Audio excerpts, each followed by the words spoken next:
Michael, it's great to Good. see you. Great to see you too. Everybody, thanks for joining us on this Reconciled live show. And I'm excited to have my new friend Gina Anderson with Luma. And I'll give you a quick reason how we met. Gina and I met Yeah, because we were both fortunate enough to make it to the Inc. 5000 list for 2023 for this year. mhm. And so Gina and I were able to connect because of the Inc. 5000 list and this Inc. growth group that we're a part of. Um, and and I just had a wonderful time connecting with Gina and learning about her industry and what she's trying to do, especially as a female in a male dominated industry. And so I just got a chance to do that. And so I wanted her to come on and kind of share with all of you that are watching the amazing things she's working on and doing. So just Gina, thank you for coming on LinkedIn and in our show today and being a part of this. You bet, Michael, and everyone out there that knows Michael, you know how special he is. I mean, it was within minutes, he was already helping me. So I appreciate being on today and connecting with him. He's making a big difference, and anyone that doesn't know Michael should already. So, Thanks, Gina. Thanks for those very flattering words. So Gina, that we usually focus our time on hearing about your story and how the journey of how you got to launching Luma. But let's just start off first. Is where are you I guess shooting from? Where are you calling in from right now? Where's home base for you? yeah, so so I physically live in Charleston, South Carolina. So it's hot here, Michael. It's Yes, hot. Lots of yes. alligators out and about. Saw a rainbow yesterday, Really? so it's Oh, all cool. good down in the south. Yeah, yeah, it was right in our I neighborhood. didn't know So good things are Charleston. I didn't know happening. Charleston was known for alligators. I didn't know that was Mhm. a thing in. Oh yeah, Michael, they are. They're all over the place. Look, if you come to Charleston, do not get in the ponds, people. Okay. Do not. There's lots of alligators. Avoid the ponds. All right. So we have lots of Yeah. alligators in Charleston. So how long have you been in that area? Are you from there, or kind of what No, got brought I'm you not there? from here. I feel like I should have been from here, being here, but I actually grew up as a Hoosier. So I'm from Indiana, Ah, and wow. I've lived here for 5 years. So I grew up northern Indiana, up by Gary, Indiana. And do you know where Michigan City is? Well, it's in Yeah, Indiana. So if you get yeah. that on a trivia pursuit question, it's not in Michigan. It's in Indiana. So that's your first learning tip for today. That's great. That's really really great. Mhm. So made it to the Inc. 5000 list for the first time. Maybe we should Mhm. start off talking about that. Is we both made it. Like, what did it feel like to hear when you heard from Inc. 5000 that you made the list? How did you feel? Like, what was that Whew. feeling like for you? Right. Well, it was pretty incredible, to be honest, to be honored with so many amazing companies. And, we've been working so hard and grinding for so long and, working in an industry that is seemingly almost impossible to overcome growth. And here we are, and I think it's an honor to be recognized with companies that have done so much and are doing so much and really focused on doing good. It's all about changing lives, and it's awesome to be connected to a community that's focused on that. Yeah, yeah. That's awesome. Yeah. Had you applied to be on the list before, or was it the first time that you went through the No, process to be on the list? it was yeah, it was the first time. I had never really considered applying before, and I saw it and I thought, well, I think now is the time. So I applied, and look, I mean, I think I don't want to say the wrong number, but it was somewhere in 2,600 and Wow. something. Hey, Yeah, so that's like, awesome. anywhere on the list. And in education, I think we're like in the 40s. So I'm That's so really cool. honored just to be on the list. I said even if we were 4,999, Yeah. you have to start somewhere. Yeah, So and exactly. I so it was exciting. Yeah, I mean, and to think there's 30 something million businesses in the US, and to Mhm. be one of the 5,000 privately owned companies out of the millions. And there's thousands and thousands that apply. Thousands. I mean, maybe even over 100,000 that Right. apply. And to be one of Yeah. to be just Right. recognized is a huge honor. which is great. And you're amongst a kind Yes. of a group of companies that have a minimum revenue number just to even start in the process, and then to grow, as fast Mhm. as you did. So that's great. So tell me about kind of your journey. You went, did you go, were you Hoosier? Did you go to college in Indiana? Where'd you go to Oh, college? I did Yeah. go. Yeah. So, I started my career as a special education teacher, Ah, Michael, and I really loved it. And I got my undergraduate degree at Dayton, Ohio. So, any flyers out there, I see Kathy says Michigan City has a great outlet mall. That's true. It does have a good outlet mall. Not too far from Michigan City. It's a 4.5 hour drive to Dayton. I played tennis in college, and I got my doctorate from Indiana University. So I am a Hoosier. I did go to Indiana, but started my career as a special educator. I still love helping in people who have challenges for oh, learning. that's great. That's great. So you did that. Why'd you? And so you went to school there, and what did you do shortly after? Like, what was what inspired you to go into studying what you did? Yeah, so I think I've always, when I was very young and was in high school, I had the opportunity to mentor students. I was a mentor. I helped in high school. I helped athletes learn who were having struggles in Mm, school. So I've always had this innate wanting to help people learn, and so I wanted to learn, how do people mm. learn?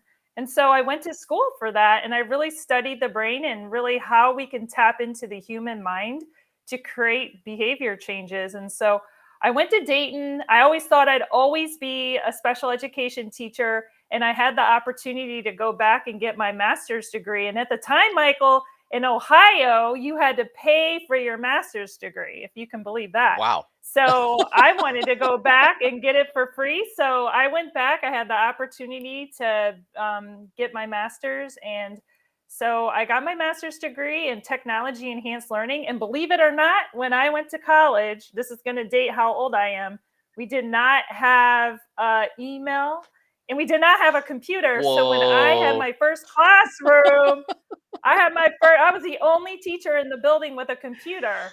So of course I had to figure out what this thing was that I had to go back and learn Wow. about. So I wasn't scared of it. That's the thing with technology. We talk about AI Yeah. and all the new technology. You just got to really understand it. So going back and getting my master's in technology enhanced learning really positioned me to where I am today, to be interested in technology and how people learn. That's awesome. That's really, really cool. So um, and what do you think, um, kind of surprised you the most as you were doing your programs, and especially around learning? What Yeah. do you think just kind of surprised you the most as you were studying Yeah. this? Question. I love that question. So, everyone that's listening today, think about how you learned. Mm, Interestingly enough, most of us learned in passive classroom environments. But when you actually study the human brain and how people learn and different adult learning theory, that's not how people learn. So, ah, it's very curious to me is that most people will teach how they were taught, but that's not really ingrained in learning science and how people learn or how people are going to remember information. But we continue to do this. Um, interesting. and so for me, I just kept getting more interested in studying and getting to the root of how we think about information and how we can commit that to not only long term memory, but changing behaviors. And did you have any particular influences, like special influences in learning as you were studying, like whether it was thought leaders or professors that really influenced the direction of how you wanted to go about your career? Yeah, I would definitely say all of us probably have a teacher, someone in our lives that have had influence on us. I would say in my undergraduate, there certainly were professors, especially in my special education degree. Dr. Weaver definitely had specific ideas on how people learn and how we situate instruction to help those with learning challenges. And then in my master's degree, I actually had a mentor that really focused on problem based learning, and that was Jim Raleigh. He's an entrepreneur, and he would always try to situate different learning environments in different ways that nobody else was doing. And so I really took that into my Mm, doctoral degree. And I think every level of education that you have, there's different mentors. In my PhD program, I had the real benefit of working under Thomas Brush and also Curtis Bonk. So very influential at Indiana University in learning sciences and also in the learning programs. So pretty cool to learn under people who are influencers and continue to be. That's awesome. That's really, really cool. So you did your studies and went and you focused on studies, and you eventually, did you go straight through and all the way to your doctorate, or did you have little kind of private industry or professional breaks in between the different programs you were studying? Yeah, certainly. I always, when I mentor others in terms of education, I think it's really imperative that you have work Mm, examples and best practice examples to draw on that knowledge. Because as you build knowledge, you have to have real life examples yeah. to build on and make to make impactful. So certainly, yes. So I was the director of online learning at the University of Dayton. I actually worked with all the faculty at the university, helping them build their online and learning programs very at the beginning of online learning. We didn't even know what online learning was, Michael. And we had to invent this thing that we needed to build. That's This is like amazing. decades ago. That's I amazing. did that I mean, that's for amazing over 10 to years. imagine that. Yeah, that's amazing to imagine that, there was a period of time which most of us forget, where online learning, or even this this kind of forum to educate, didn't exist. It was like a foreign. It was just like it was like Right, impossible. And right. so now how things have shifted, where, you know, if online learning or video learning isn't a part of the way you Mhm, mhm. intersect, even for an in-person class, then you're really behind everything else. And Right. so that's amazing. You Certainly. were there at the very beginning of Yes. coming up with these concepts. Yeah. Exactly. What was really foundational was having the opportunity to say, wow, I mean, we could do learning in anywhere, anytime, any place. And the world is really open to learning. You could learn. We actually did, this was awesome. We brought in do you know what base jumping is, Michael? Yeah, yeah, yeah, yeah. Yeah. Yeah, so okay, so we had all the teachers from around the area in a class in a room, and we video conference. This is the first video conference I ever did. It was, I don't know, 2.5 decades. It's been a long time. And we brought in a base jumper to talk about what the dangers of base jumping was for a Wow. problem-based learning unit. And he was, oh, I mean, he was across the world, and he video conferenced in. And how awesome of an opportunity to connect with someone across the globe in real time to learn. And that was the beginnings of the possibilities of what technology can afford us to change how we learn. And it was really exciting. And when you think about the faculty, I think the biggest, and we talk about AI today, one of the biggest fears was replacing people. And so what I always, we're going to replace people with doing this online, or we're going to replace because we have video conferencing.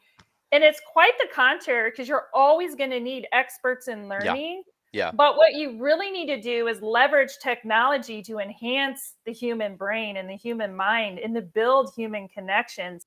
And I'm very passionate about it because I've seen it foundational from the very of when we first had a computer. So you just can't be scared of it, but be of things that could happen from it. But with that, That's awesome. Yeah, we all learn so differently, and we forget that the different methods of learning, and even ones that we assume, oh, this is the way that everyone should learn.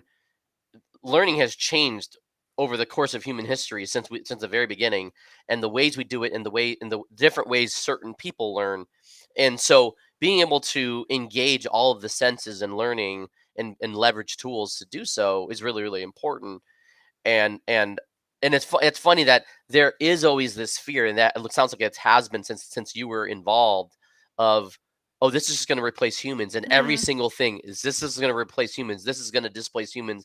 And it's always been the contrary. It's always been the, wait, no, this is actually creating new opportunities for human beings, new job opportunities, and new abilities to come up with innovative ways to educate. And now, with the way online learning has happened, being able to communicate and educate and go online, to a wider audience, and to make it more accessible to the world, that obviously creates a format, that is that's available.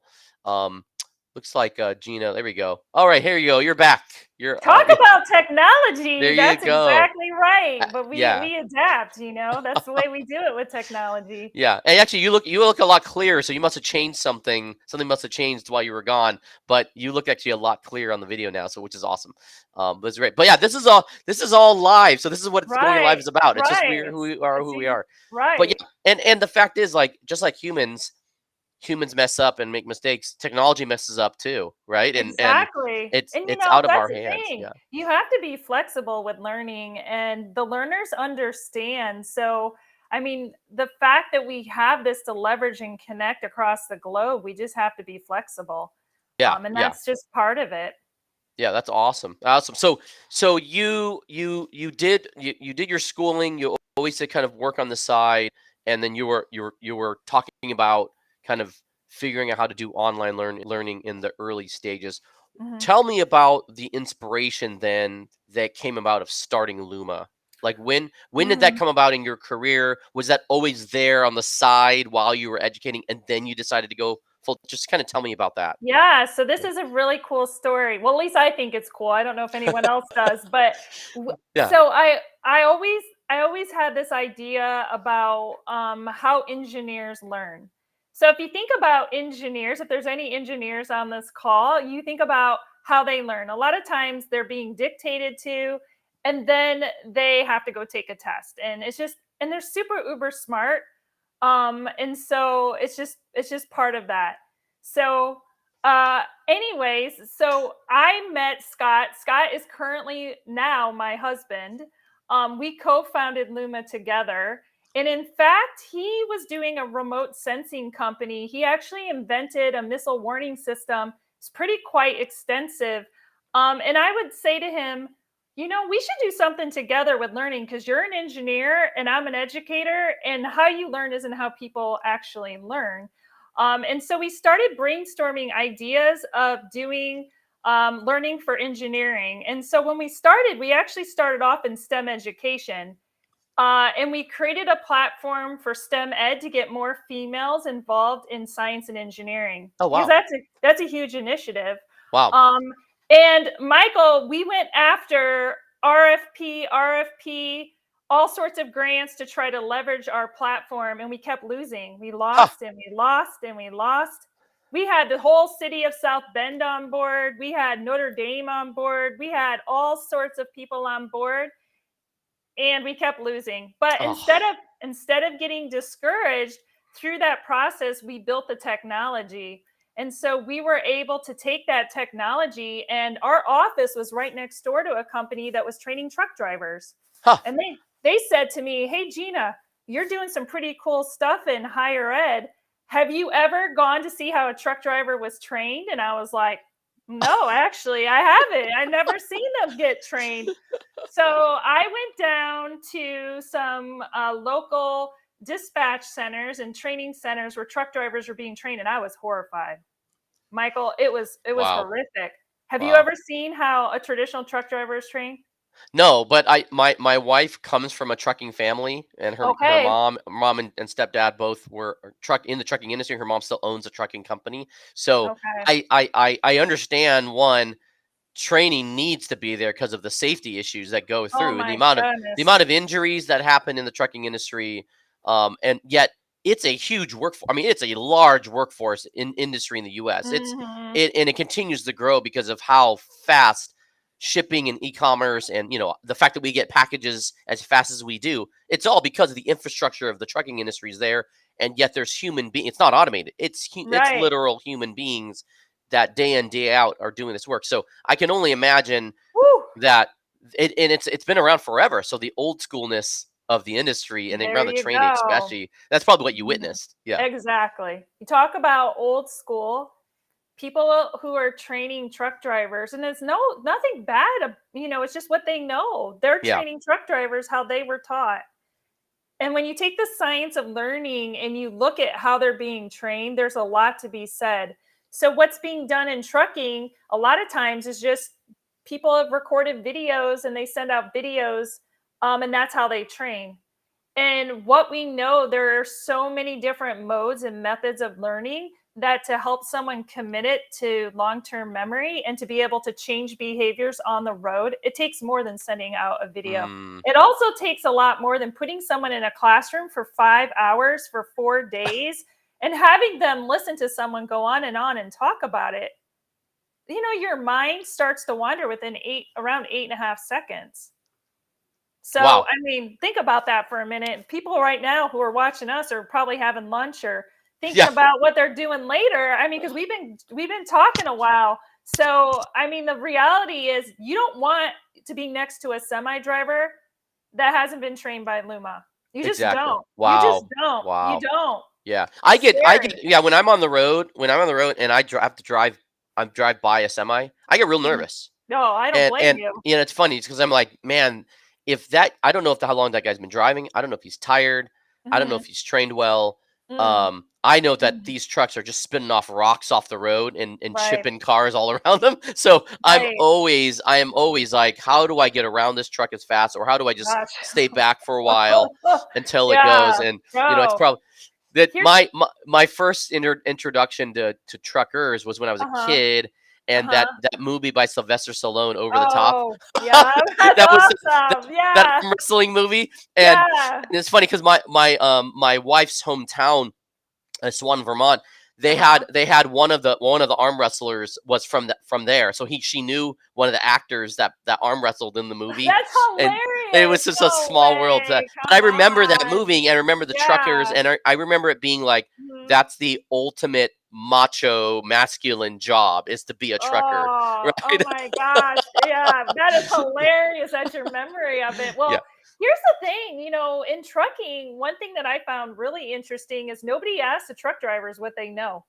I mean, that's think hilarious. the drivers Wow. have been driving for like, 30, 40 years. It'd be like not asking me what I know about technology enhanced learning. It's like I've been doing this for decades. You never asked me. So, I mean, so what we found is doing learner to learner interactions with drivers is so powerful. It's such an Wow. industry wrought with turnover and driver satisfaction, and the companies that use learner to learner engagement with truck drivers, the truck drivers, they love it because they're asked not only what they know but what they want to learn. And Right. what we found is that through our research, drivers want to learn about social topics like depression, being on the Yeah. road, how to budget a book, budget their finances, all these things. And the carriers are worried about safety, which is important. But if you couple safety training with things that the drivers want to know, how powerful. You're Oh giving them yeah. what they want to know, and they're Oh going to yeah. go and want to learn. Yeah, and So, I can only imagine if I'm a new truck driver, I would want a mentor. yes, I would want to know, hey, um, man, how do you deal with you're gone on the road, but you had a wife and kids. How do you deal with that? right. I want a wife and kids, or I have a wife and kids, but this is the job I could get to make good money for us, and Mhm, but I'm gone like 5 days out of the week or 4 nights out of the week. mhm, I can't be there for my kids. What do you do to combat, mental health? I'm on the road all the time by myself. And mhm. is there more than just music to listen to? What can I do to make sure my brain is on top? How do I make sure that my body doesn't get overweight and is stimulated and has Exactly. physical activity?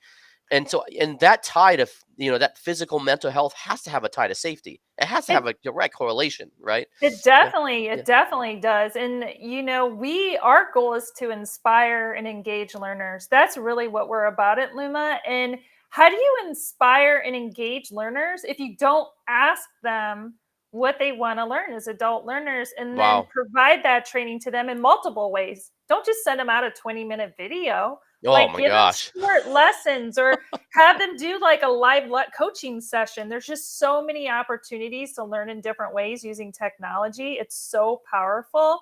We'll have a carrier say, well, our driver has a flip phone. They're not going to be able to learn on their phone. It's like, that's okay. Yeah. You can call them on the flip phone and have that conversation with them and have them come in and use a computer. I mean, there are ways around the technical challenges.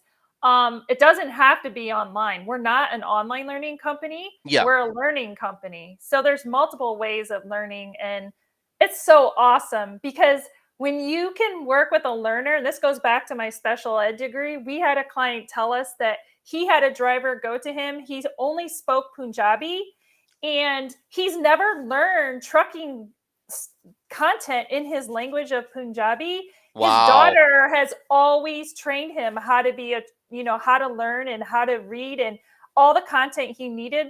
And in Luma, he was able to engage in content for the first time in Punjabi, and he was in tears. He Wow. said this has given him a new look on learning, and he could actually learn on his own. He didn't have to use his high school daughter to help him be a Oh man. professional. And How how empowering that must awesome. have felt for him. That's just amazing. And now Exactly. he's a probably, he's a better driver, but it's funny that it takes a while for even the trucking company in the industry to go, "Hey, maybe there's a better way than the Right. way we've been doing it for 50 years or 100 years, Right. whatever it Well, is." it's hard. Yeah. And I think it's partly too because there's a lot of relationships, and this is true in any business, right? I mean, Yeah. there's a lot of relationships that people have had with companies for forever, and this isn't about like losing those relationships. It's about trying other types of learning techniques to improve the safety of your organization. And I think for us being in trucking since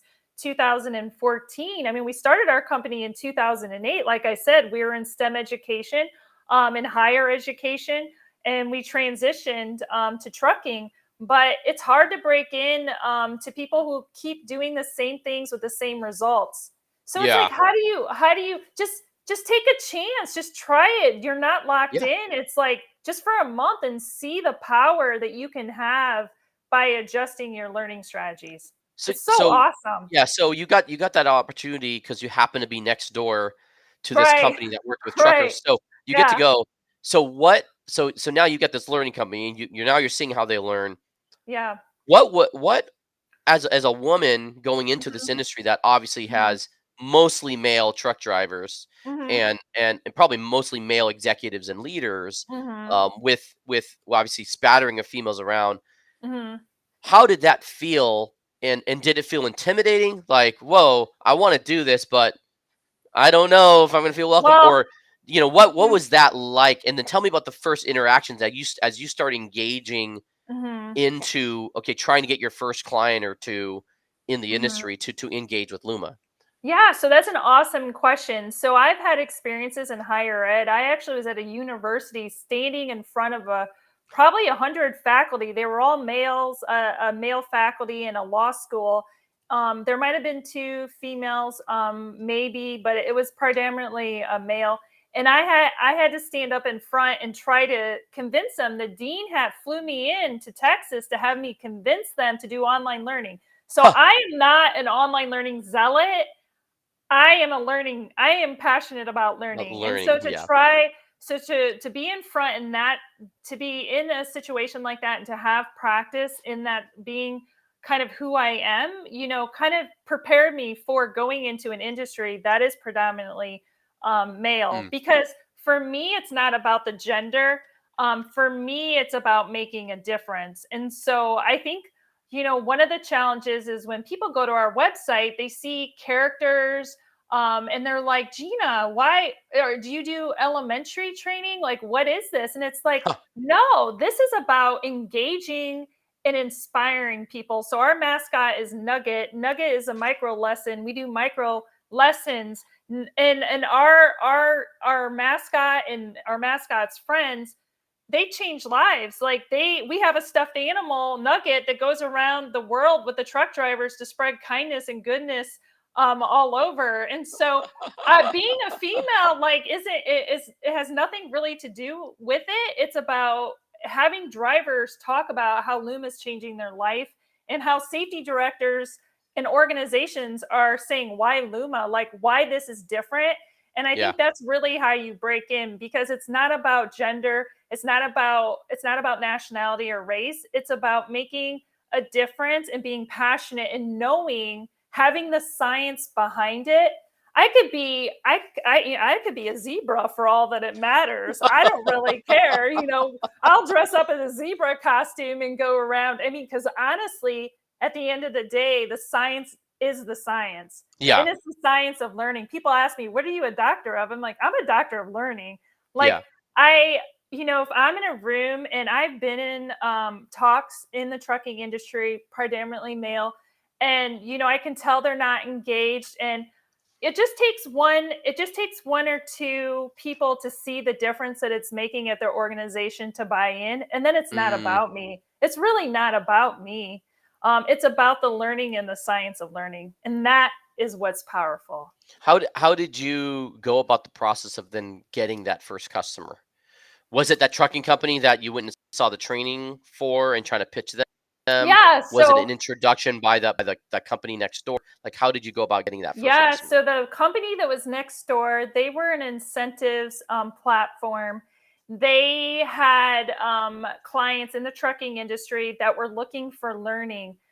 So we built some safety training for them to offer to their clients. And through that, we were able to position ourselves as leaders in the learning space. And so some of their clients would come to us and ask us if we could do different types of training, Okay. like orientation, employee training. We do more than just driver training. So we have organizations that use us for all of their employees.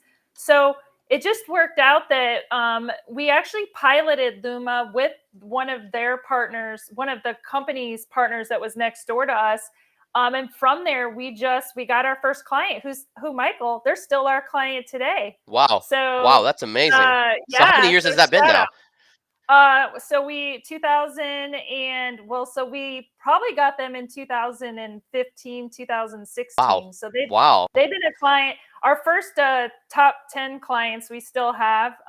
We have really Really? high retention. We've only lost a few clients, and that's mainly because they have gone out. They're smaller clients and they've gone out Yeah. of business. So we have Oh, really high okay. retention because this is why the science of learning is the science. And Yeah. when people utilize and leverage the technology grounded in the way that we recommend, it unleashes the power of how people learn and change their behaviors. That's great. That's awesome. Hmm. That's really, really, really powerful. And to have that first customer still be a customer and working with you is probably a great testimony and helpful in that. Were Yeah. you Hmm. were you anxious or scared to sell, like to do the sales and to try to go get new clients?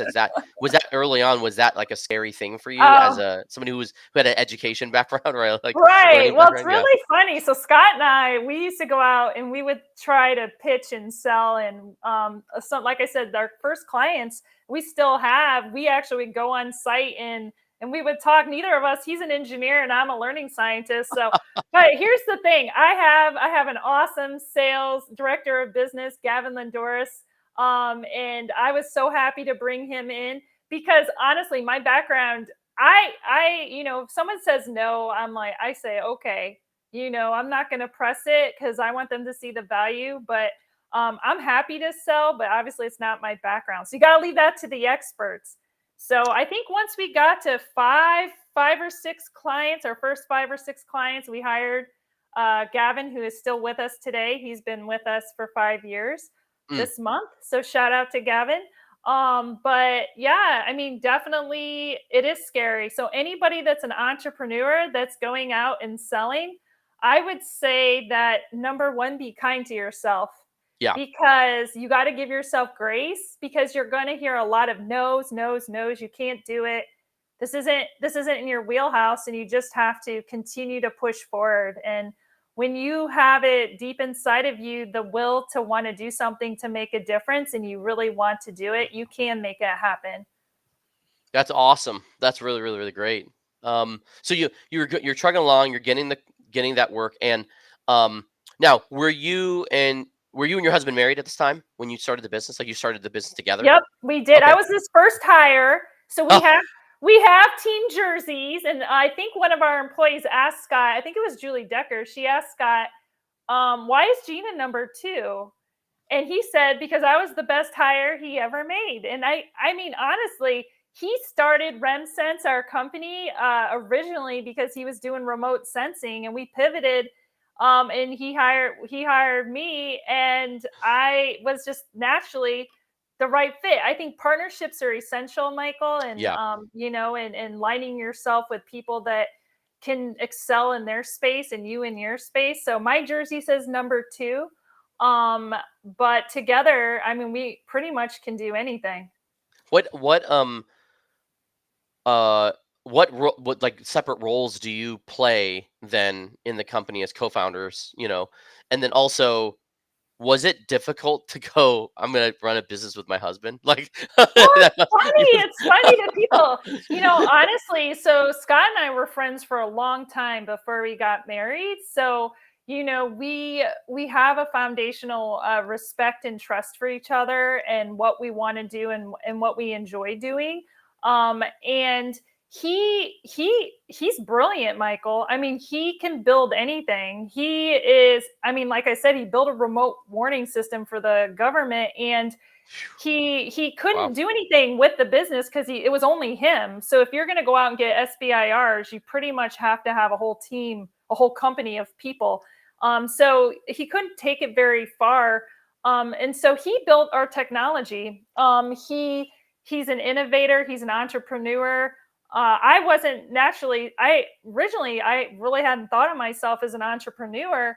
But I always enjoyed creating and thinking outside the box, and it just so be it that we would always talk about it, and we just there's no genie in a bottle gonna appear. You just have to go do what you want to do, and so we bootstrapped and we did it. And I personally, I'm more of an organizer and big picture thinker, and he is more detailed and he can build. And so his technical skills coupled with my organization and leadership and my learning background. I mean, we're a learning company, so it just made sense for me to be the CEO of our company. And there wasn't a really big discussion, or it That's just awesome. worked out. That's awesome. He's brilliant at what he does, and together we're able to do it.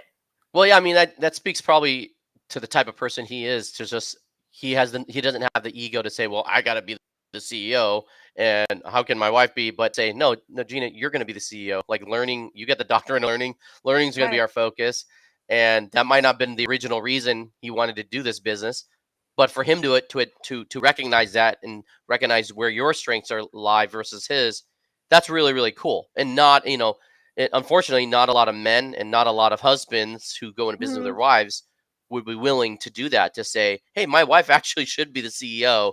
And Mhm. that title doesn't diminish the fact Right. that we started this business together, and that title doesn't diminish the different roles Mhm. we play, Mhm. which in every business, all the different roles matter, right? I tell Mhm. my employees, and also it's funny, I tell my employees and every candidate I talk to when we hire, I go, Uh-huh.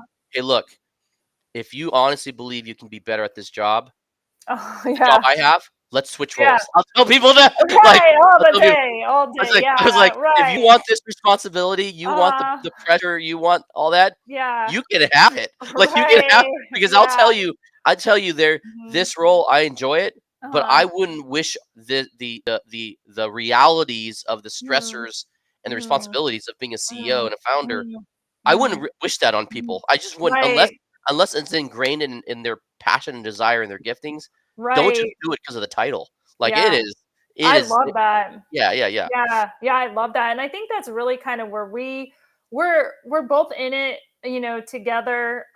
We celebrate each other, we celebrate our team. Everyone's important on the journey. Mm. Oh yeah, As an for Inc. sure. 5000 winner, to be where you are, you can't do it alone. It's not about me. Like doing thought leadership's about Luma. It's about the learning. It's about spreading the passion to inspire and engage. It's really not about me, and it's not about Scott. It's about building something bigger than ourselves improve the lives of truck drivers and for learners, and also to improve our team's lives. Isn't that an awesome? And like you said, it's a stressful responsibility, but it's an awesome responsibility to know that what you're growing together as a team can change everyone's life that's involved in it. And so to Yeah, me, that's why we do it. that's awesome. Well, you've got the company now. You've been in business. Obviously, you're the Inc. 5000 list, so you've made the prestigious. So, tell, what's the future of Luma in your mind? Yeah. Is this a business that, if I were to come to you and say, hey, in 5 years, 3 to 5 years ago, hey, Gina, let's catch up. What are you doing? Are you still working on Luma? And what is Luma? Or have you sold Luma? Have you moved on? Tell me about kind of the future. Yeah, so I honestly, we're doing so many exciting innovations with Luma. I can see the next 5 years just growing and expanding. We're actually hiring a sales associate in Canada, so we're going international. So just growing and continuing to innovate and learning is where we see ourselves. Definitely, building the team and the capacity to continue to grow so that people on our team, if their children want to work at Luma, it's set up for them, and I think I think the key is for us in the next 5 years is really replicating all the processes and procedures, so that we can take a vacation. So I think that's something that all founders look forward to, Michael. Yeah. So if Scott and I together can go somewhere, I think we're Yeah. almost there. We're almost You're there, almost, but yeah, it's hard enough. almost It's hard there. enough as just if one spouse is running the company, but you're both in it. It's like, ooh, you Yeah, got two key people that are right. gonna go. Okay, so Yeah. Mhm. for those of you listening, and and this is for Genius benefit for anybody else. Like if you're in a situation like this, the big key is not only building that succession of documents and procedures so that it's Right. all that your team can handle. And I'm fortunately in a place where my team, if I needed to just not work or needed to have a break for a Oh, while, that's my team awesome. really runs the day to day, which I'm really Yeah. thankful for. Now obviously that Mhm. costs money, and Right. I have some less profits because of that, but it's Right. the reality for Worth scaling. it.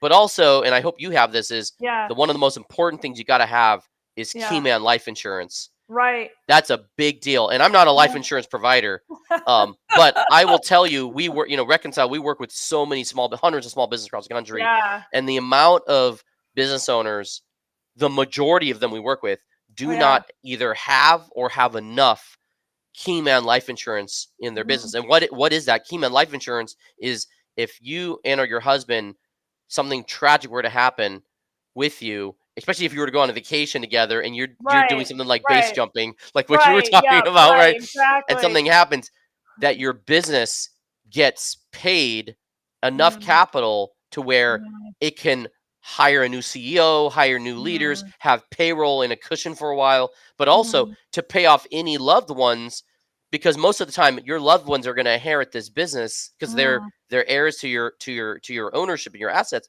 Well, most of your loved ones, especially if let's say you were the only business owner and Mhm. your husband wasn't involved, here's like, I don't know what to do with this asset, what to do with it. So Right. it gives cash to the business to be able to Mhm. buy out shareholders so that the employees who are now going to continue running it are Right. able to have that ability. So Keyman Life Insurance is a huge part of succession planning.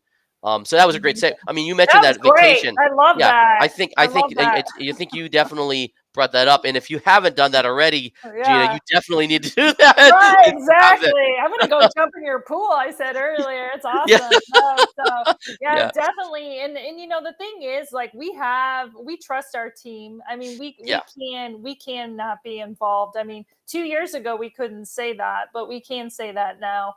And it's really quite exciting. And yeah, so I agree with you. You don't want to get hit by a bus and leave your yep, team. Any founder, you need to make sure that you have the documentation and the insurance and everything in place to take care of your people, because yeah. really that is foundational for Yeah, sure.